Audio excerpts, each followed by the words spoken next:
Hey, good morning, friends. It's Joe. Welcome to my animal spirituality video for Tuesday, May the 13th.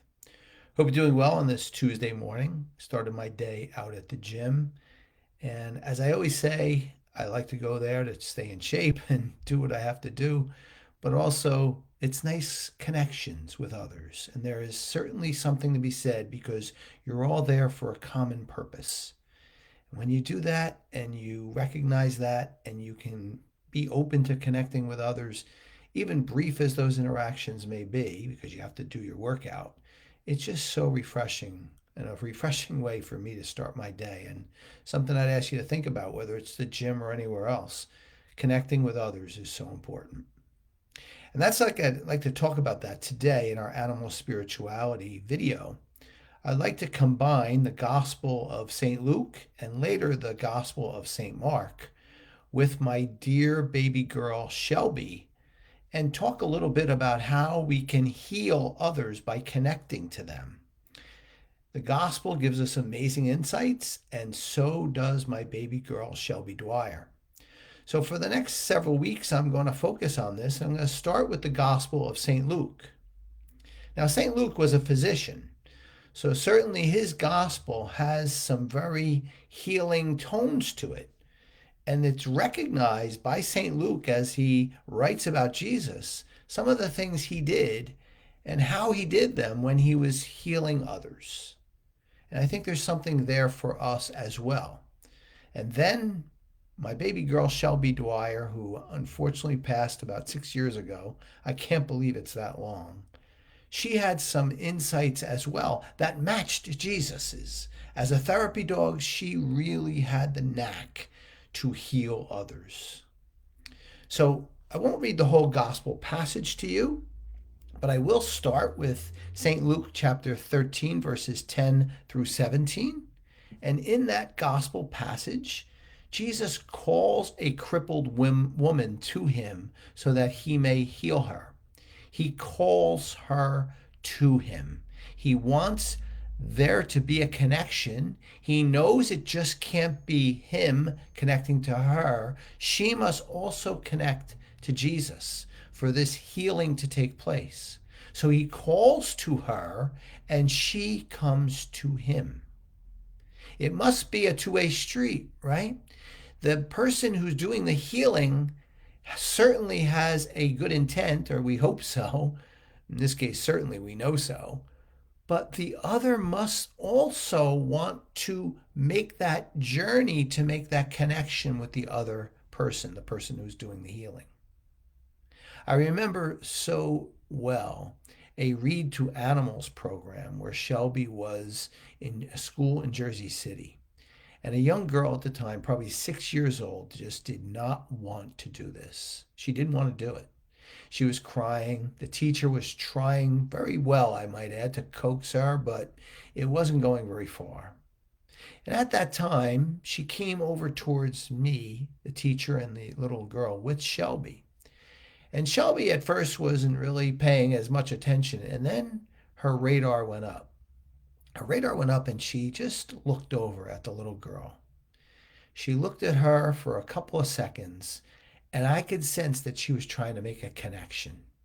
And the teacher said, "Oh, look at this beautiful dog. Would you want to try to read to her?" And the girl stopped crying. And then, because Shelby was making the connection, she decided she would take the invitation and she connected back with Shelby. She took 2 or 3 steps and then another 2 steps, and she was close enough to Shelby, who was still looking at her with a loving look. And the young girl then started to read. Beautiful situation. Certainly something we could learn from, whether you're on the healing side or the healer side. Make the connection first. The other scripture I will talk about today is Luke chapter 5, verses 12 through 16, where Luke mentions that Jesus stretches out his hand to touch the man with leprosy. He stretches out his hand. My friends, we as a healer must make that little extra effort every time. To do so, we must put aside all that is that is putting our attention elsewhere, whether it's our cell phone or anything else. We must put totally everything behind us and focus solely on the healing possibility. And yes, stretch ourselves a little bit by making sure we are that present in the moment. Shelby's first therapy dog assignment was at a daily place for adults with disabilities. And there was a woman there who really was very to herself. She really wouldn't really come out and see many other people. She had some scars on her face. I really never found out what was wrong with this poor woman, but she definitely was in need of healing. I recognized that Shelby at first wasn't walking over to her, but then again, once she recognized she was there and she picked up that she was by herself, Shelby pulled me towards her. She pulled me towards her and she went over and she put her head right on her knee, as she did in many situations where somebody was sitting in need of healing. I recognized that Shelby was going to do that much more to do what she could to reach this woman. And it worked. The woman always looked for Shelby after that because she recognized that Shelby was stretching herself a little bit, making sure that she was a focus for her, and she really wanted to make the connection to heal her. My friends, I share these stories with you, and I will continue to in the coming weeks because I believe we all have the ability to heal others. There are certainly beautiful things in the gospel, and I am going to continue to bring in Shelby because Shelby was nothing short of an amazing therapy dog who saved my life and then enriched the lives of so many others. You may know my books, Shelby's Grace and God, Shelby, and Me. They're available on Amazon if you so choose to go there and buy them. They're beautiful stories about her, and I'm proud to say that there are some situations where her story helped the pit bull breed around the country.